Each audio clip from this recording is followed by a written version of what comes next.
Assalamualaikum warahmatullahi wabarakatuh. Selamat malam dan salam sejahtera untuk kita semuanya, khususnya dulurku lanang Mas Koirul yang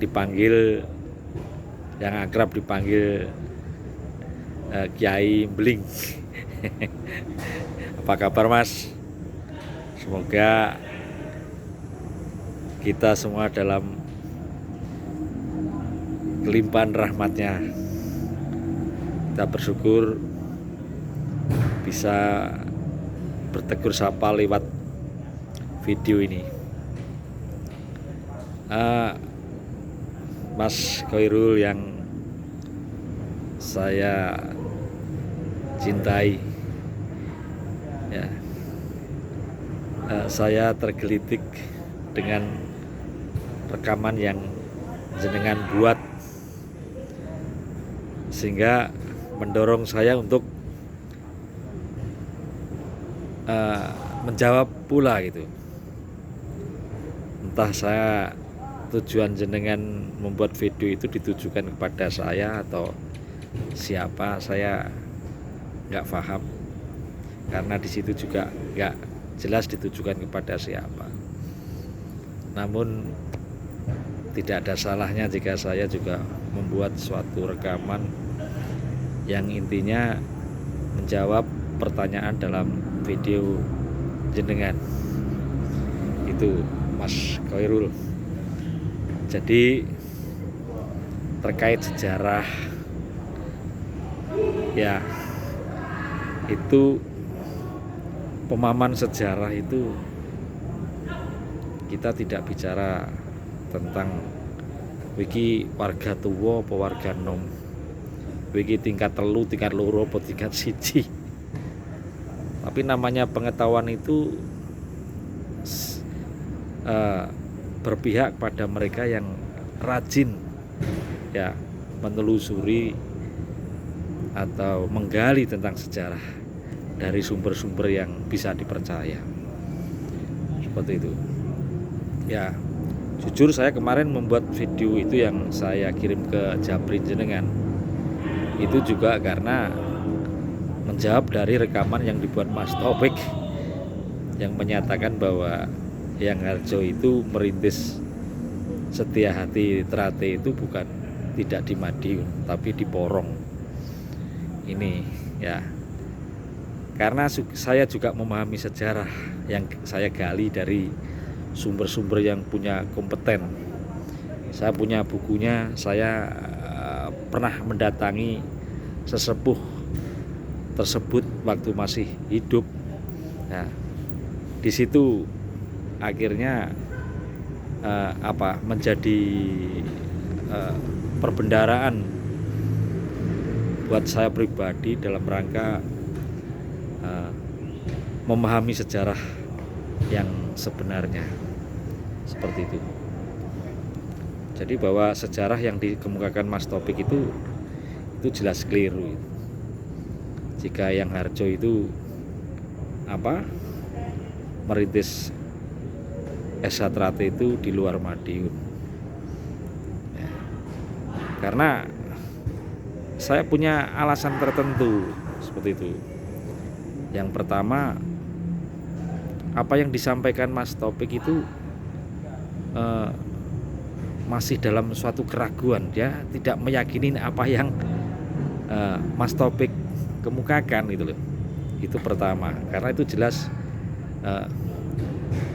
pernyataannya itu pernyataan Mas Taufik itu masih ragu-ragu dalam pernyataan sendiri. Itu pertama. Yang kedua, itu sumbernya dari mana Mas Taufik, ya harus jelas. Kalau berani menyatakan sesuatu itu sumbernya ya harus jelas, ini sumbernya, ya, seperti itu.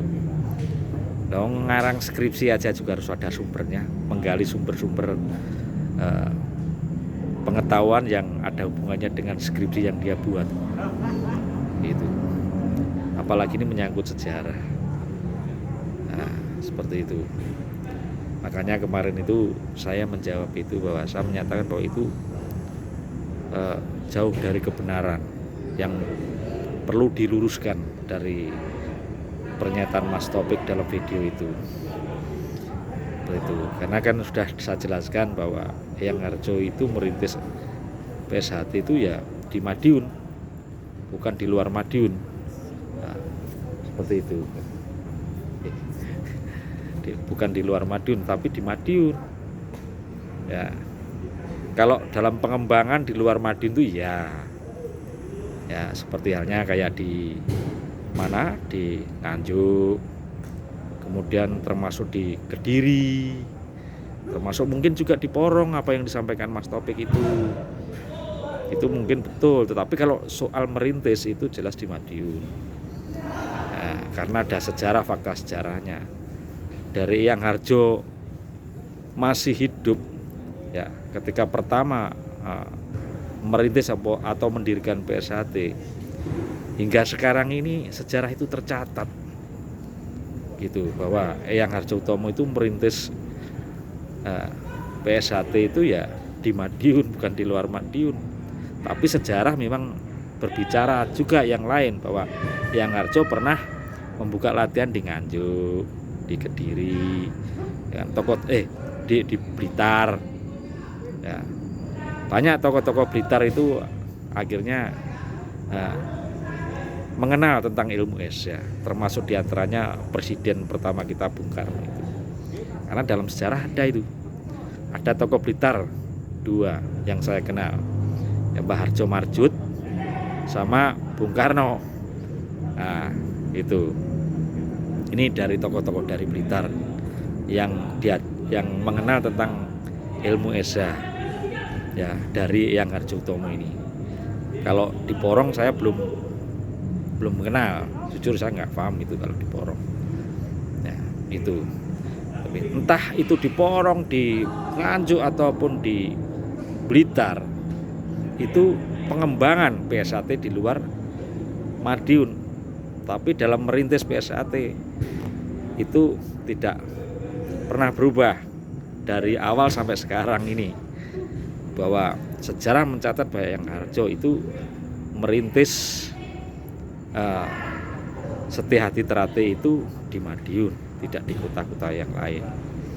Nah, betul. Kalau dan berikutnya anehnya, ya, ketika zaman almarhum Mas Imam maupun Mas Maji masih sugeng, kenapa Mas Taufik tidak menyampaikan hal ini? Gitu loh. Iya kan?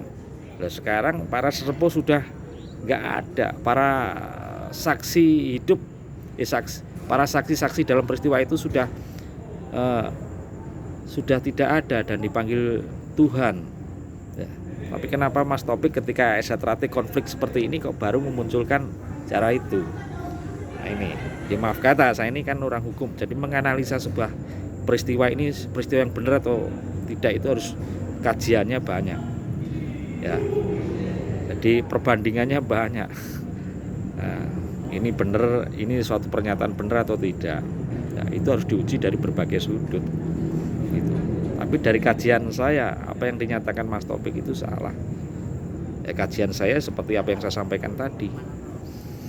Gitu, bahwa sejarah PSHT dari berdiri sampai sekarang itu tercatat bahwa Eyang Harjo merintis persaudaraan Setia-Hati Terate itu di Madiun, bukan di luar Madiun. Kalau mengembangkan PSHT di luar Madiun memang iya. Jadi tidak hanya Eyang Harjo saja, muridnya Eyang Harjo, Pak Sutomo Mangkujoyo pun juga pernah seperti itu, mengembangkan PSHT di Ponorogo, ya kan. Kemarin dalam video kan sudah saya jelaskan, tahun 1936 Pak Tomo Mangkujoyo itu mendirikan PSHT di Ponorogo gitu. Ya, jadi waktu di Ponorogo itu namanya sudah Pemuda Sport Club waktu itu. Ya, karena PSHT itu kan mengalami berapa perubahan, 4 kali kalau nggak salah. Pertama Setia-Hati Muda, ya kan. Nah, kemudian diganti Pencak Silat Sport Club, kemudian Pemuda Sport Club, terus yang terakhir Persaudaraan Setia-Hati Terate. Nah, seperti itulah. Ketika masih zamannya Pemuda Sport Club itu saat Eyang Harjo merintis PSAT di Madiun itu gitu. Nah kemudian saat pencak silat Sport Club maupun Pemuda Sport Club, Eyang Harjo juga pernah mengembangkan di luar Madiun. Begitu pula muridnya Eyang Harjo yang bernama Pak Sutomo Mangkujoyo itu ya merintis atau mendirikan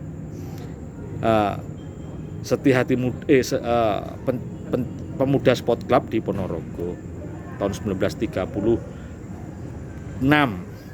ya. Jadi cabang PSHT yang pertama atau Pemuda Sport Club yang pertama di luar Madiun itu di Ponorogo itu ya. Pendirinya Pak Sutomo Mangkujoyo, muridnya ada 6 kalau nggak salah. 2 diantaranya adalah Pak Hadi Subroto ya, yang kedua adalah Pak Gunawan, Pak Pamuji Gunawan. Itu Pak Hadi Subroto ini adalah satu liting dengan Pak Gunawan tadi beserta 4 litingnya yang lain, saya lupa itu namanya 4. Saya ada bukunya itu ya. Jadi saya ngomong begini karena saya punya data. Jadi bukan saya tidak tahu sejarah. Saya ini pengacara, kalau ngomong masa nggak tahu sejarah atau nggak ada sumbernya kok wani ngomong, itu kan sama saja membohongin publik ya kan. Itu dosa bagi saya, pantangan bagi saya. Kalau ngomong ngarang-ngarang nggak ada buktinya, itu bagi saya pantangan ya. Seperti itu Mas. Jadi kalau jenengan mengatakan dalam rekaman itu bahwa yang menyatakan itu tidak tahu sejarah, kata siapa nggak tahu sejarah itu, ayo ke rumah saya tak tunjukin buku-bukunya. Seperti itu. Jadi nggak mungkin seorang sarjana hukum ngomong tanpa data, itu nggak mungkin. Itu saja, kecuali saya nggak sekolah ngomong ngelantur karpe dewe ya seperti orang dongeng, itu mungkin itu ada benarnya. Loh, saya ini seorang sarjana hukum ya. Jadi dalam berperkara kalau saya tidak punya bukti, saya pasti kalah dalam persidangan itu. Begitu pula dalam hal menjawab pernyataan Mas Taufik dan pernyataan jenengan, kalau saya tidak punya data, saya tidak mungkin itu. Itu seperti itu Mas. Jadi saya paham soal sejarah. Memang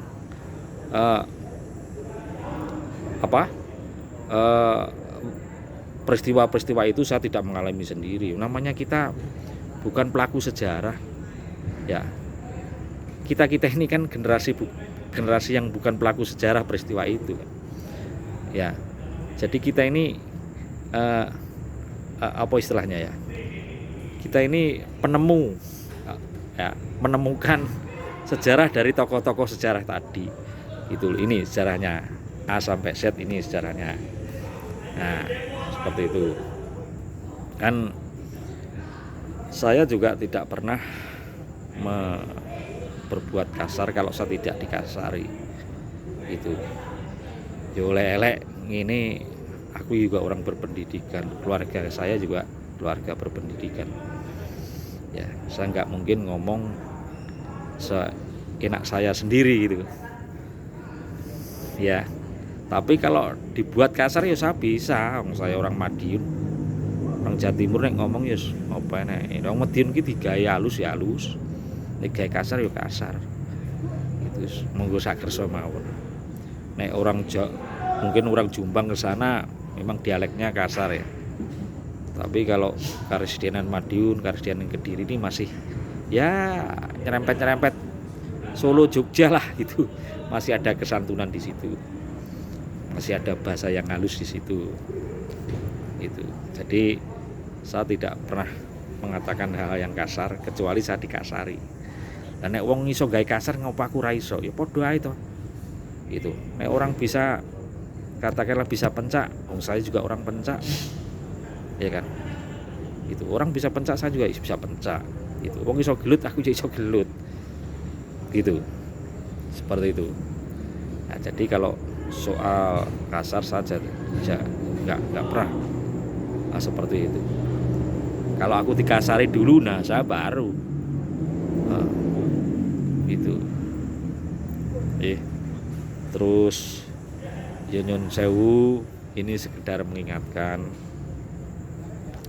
jenengan ini kan ya kalau dibilang kan kiai, bahkan julukannya aja Kiai Beling itu. Jadi memahami tentang ajaran agama yang jenengan anut itu. Kalau menurut pemahaman saya ya, seorang kiai itu nggak boleh memihak, Mas, karena di P16 dan P17 itu banyak saudara-saudara muslim juga di situ.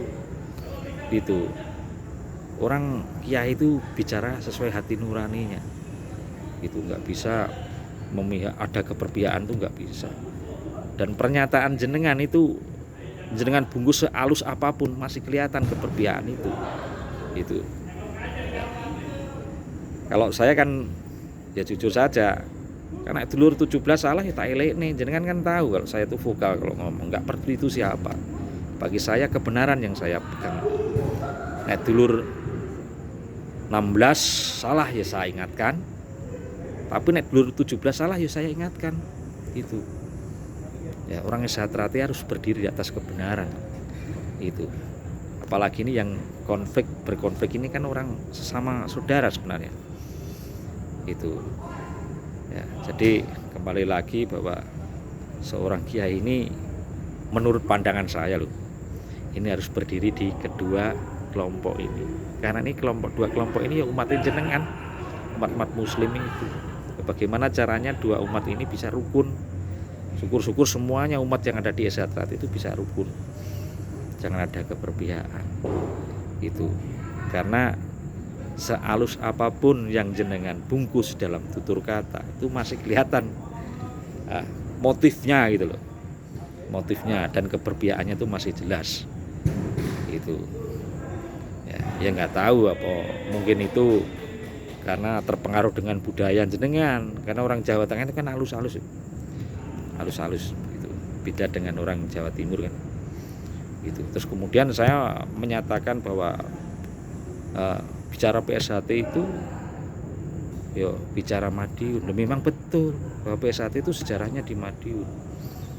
Bukan berarti saya menampik dari tokoh-tokoh PSHT luar Madiun, tidak. Konteksnya beda di sini. Itu. Saya hanya menyoroti soal sejarah PSHT, merintis PSHT yang dikemukakan oleh Mas Taufik itu saja. Ya, karena Mas Taufik menyatakan bahwa PSHT dirintis oleh Yang Harjo dari luar Madiun. Ini yang saya keberatan itu, karena ya kembali lagi Pak, soal PSHT yang lebih paham itu ya orang Madiun, karena Esatrat itu sejarahnya orang Madiun. Bukan berarti jenengan menilai ini berbahaya. Ini berbahaya di mana? Mau saya meluruskan kebenaran kok berbahaya? Nggak ada yang bahaya. Itu sampean kaji kembali pernyataan saya. Saya tidak ada diskriminasi antara Madiun dan luar Madiun, tidak ada. Gitu, nggak ada. Saya hanya konteksnya meluruskan sejarah yang bengkok ini. Gitu. Karena PSHT itu dikembangkan untuk umat manusia, seperti agama Islam itu untuk umat manusia, agama Kristen pun juga demikian. Seperti Esatrat pun juga kalau dimaknai juga demikian. Dan kalau ada perpihakan, ada diskriminasi antara daerah satu dengan daerah yang lain atau Madiun dengan luar Madiun, itu nggak mungkin. Saya menyatakan bahwa soal PSHT itu lebih tahu Madiun. Memang sejarahnya Madiun. Kalau sejarahnya Madiun ya pasti yang tahu tentang SHT ya orang Madiun. Karena SHT lahirnya di Madiun. Tokohnya juga tokohnya Madiun, yang mengembangkan PSHT awalnya juga orang-orang Madiun. Banyak orang-orang yang luar Madiun kala itu zamannya Yang Harjo, seperti Purwokerto, Purworejo, Jogja, Semarang, Solo, termasuk di daerah Jawa Timuran sana, Banyuwangi, Probolinggo, terus kemudian bergeser agak ke timur sedikit, Malang, ya, terus termasuk Porong, Surabaya, ya, Nganjuk, Blitar, Kediri, Magetan, Ngawi, Ponorogo, Pacitan, itu kan luar Madiun itu. Mereka zamannya Yang Harjo itu merantau Madiun hanya pengen belajar ini, seperti itu. Ya, kalau saya ke Jakarta sekarang ini merantau karena mencari nasib. Kalau zaman dulu tidak, karena zaman revolusi waktu itu. Jadi bagi anak muda kala itu, ya, suatu kebanggaan jika dia bisa mempelajari bela diri. Nah, seperti itu. Mau masuk Esa Winongo, Esanya yang Suruh kan nggak boleh. Kalau tidak keturunan bangsawan kan nggak boleh, kan ada ketentuan seperti itu. Nah, makanya masyarakat ini larinya masuk Esa Trate karena nggak mengenal siapa kamu, siapa saya kan. Siapapun bisa masuk Esa Trate, nggak mengenal pendidikanmu apa, keturunanmu sopo, terus jabatanmu apa, kan tidak mengenal itu. Sukumu apa, agamamu kan nggak mengenal itu. Semua bisa terangkum dalam pada organisasi kita PSAT itu. Jadi ini saya tekankan bahwa saya menyatakan itu bukan diskriminasi. Ya, saya tetap menghargai dulur-dulurku yang dari luar Madiun. Justru saya bangga. Bahkan siswa-siswa saya yang sang prasalatih itu rata-rata bukan luar Madiun, karena saya merantaunya di Jakarta. Itu. Saya merantaunya di Jakarta. Jakarta ini kan heterogen kan, masyarakatnya plural dari berbagai daerah di Jakarta ini, dan saya mengajari itu. Jadi ini sekaligus klarifikasi terhadap pernyataan jenengan, karena saya merasa ini sehabis saya buat rekaman, saya tujukan Mas Taufik, jenengan kok buat rekaman seperti ini apa ditujukan pada saya? Ya syukur-syukur nggak ditujukan pada saya, tapi kalau ditujukan saya ini bentuk klarifikasi saya, ya, bahwa saya tidak bermaksud pernyataan itu membahayakan. Apa yang dibahayakan? Saya ini orang Pancasila murni kok. Nggak ada diskriminasi antar daerah, itu nggak ada. Ya, justru saya bangga menjadi PSAT. Bahkan saya bisa berteman dengan jenengan yang saya katakan seorang kiai, sang tokoh agama kan. Ini ajaran PSAT ini. Kalau ajaran agama kita terkadang masih egois. Kalau bukan sealiran agama kita kadang-kadang masih ada pembatasan kan. Tapi ini Pancasila, ini ajaran SHT ini. Sehingga kita dipersatukan meski latar belakang kita berbeda. Ya. Seperti itu Mas Syai. Jadi terus jangan juga jenengan mengatakan bahwa pernyataan saya tentang PSHT, yang tahu PSHT Madiun itu berarti mau membelokkan sejarah. Siapa yang belokkan sejarah? Justru saya ini ingin meluruskan. Ya, ini yang saya maksud, bahwa pemahaman jenengan itu meskipun dikemas dengan bahasa yang santun dan halus, ini keberpihakannya itu jelas. Saya menyatakan apa yang saya sampaikan tadi kan meluruskan. Meluruskan apa yang salah dari pendapat seseorang tokoh yang menyatakan bahwa Yang Harjo merintis PSAT di luar Madiun. Awalnya kan di situ. Kemudian saya menyatakan keberatan lewat rekaman itu. Terus kemudian jenengan kok buat rekaman setelah saya kirimi lewat Japri itu.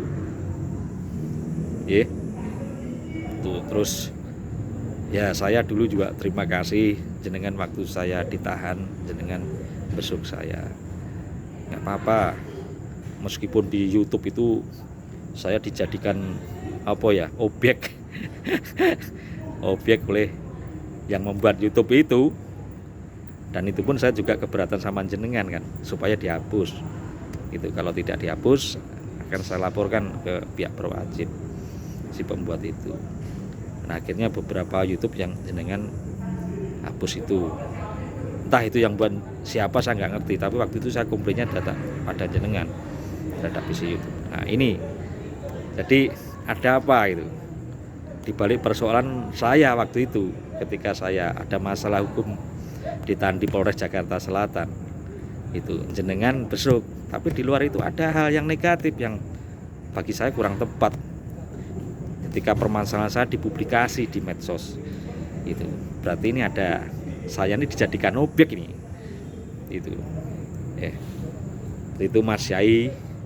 Dan jangan kemudian jangan mengatakan kalau ngomong dengan kebu itu Kita ini manusia loh, si napa jenengan selama ini juga bicara dengan kebo. Kan jenengan bicaranya dengan manusia. Ya termasuk saya ini. Gitu. Bahkan saya tidak pernah kok, meskipun kita beda pandang, kita beda agama, ya kita akan tetap komunikasi dengan baik. Saya tidak pernah menyamakan kebu-kebu pada saudaraku yang lain dari P16, dari pendukungnya Mas Taufik, saya nggak pernah seperti itu.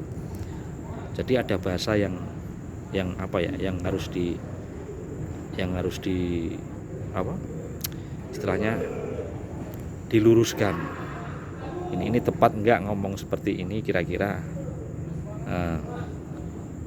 Apalagi jenengan seorang tokoh agama yang dijuluki kiai itu, Mas.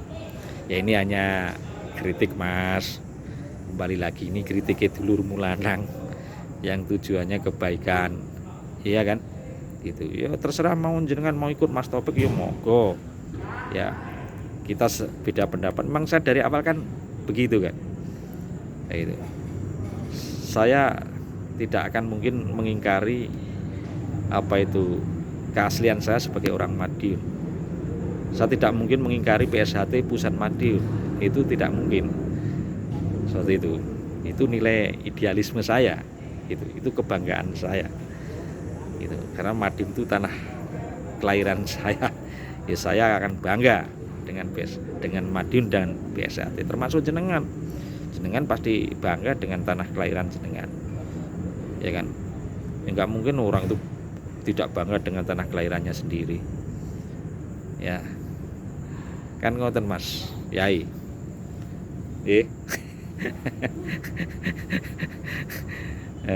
Monggo kapan-kapan ketemu. Kita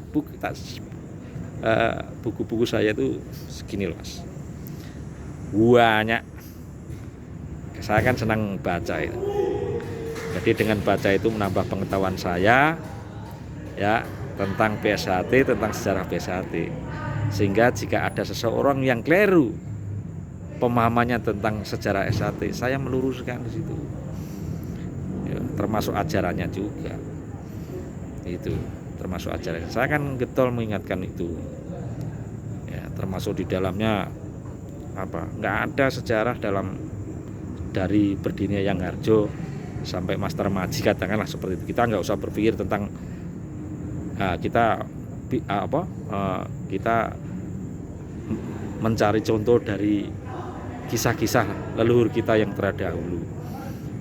Kita nggak usah. Oke lah, P16, P17 ini kita kesampingkan dulu. Ya, dari SHT berdiri dari zamannya Yang Harjo sampai Master Maji.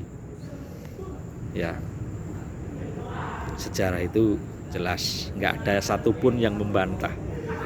Ya, itu. Dan Mas Murjoko pun juga nggak pernah membantah. Tapi kenapa Mas Taufik punya pemikiran seperti itu gitu loh. Ya, Iran menyatakan bahwa Yang Harjo merintis PSHT dari luar Madiun.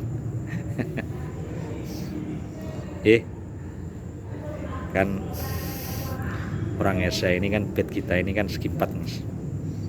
Ya. Jadi tidak mudah terombang-ambingkan oleh keadaan. Dan ini ada gambar pita merah putih berdiri tegak.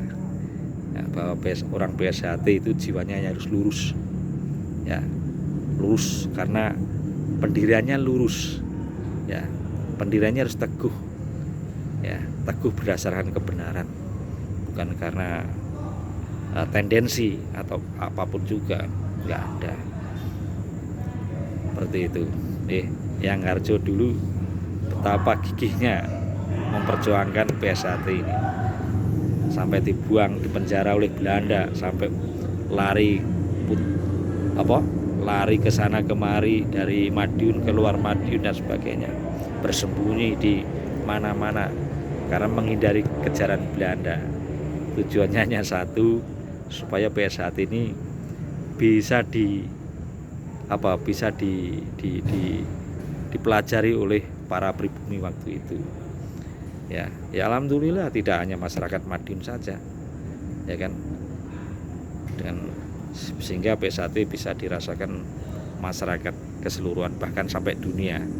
Nah, itu yang menjadi kebanggaan saya. Itu ya Mas Yai. Jadi saya tidak pernah berkeinginan membahayakan ini, enggak, karena statement saya paham betul itu.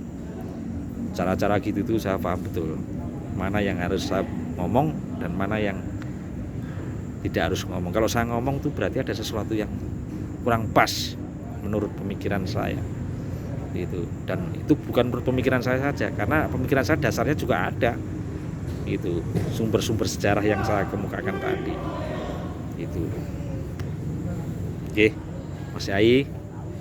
Jadi kalau ada kata-kata saya yang salah, ya saya sebagai saudara, jenengan juga saudara saya mohon dimaafkan. Nah, karena tidak ada satupun manusia itu yang luput dari dosa atau kesalahan dan kekurangan. Oleh sebab itu, dalam rekaman saya ini, jika saya ada pernyataan yang salah, saya mohon dimaafkan. Gitu.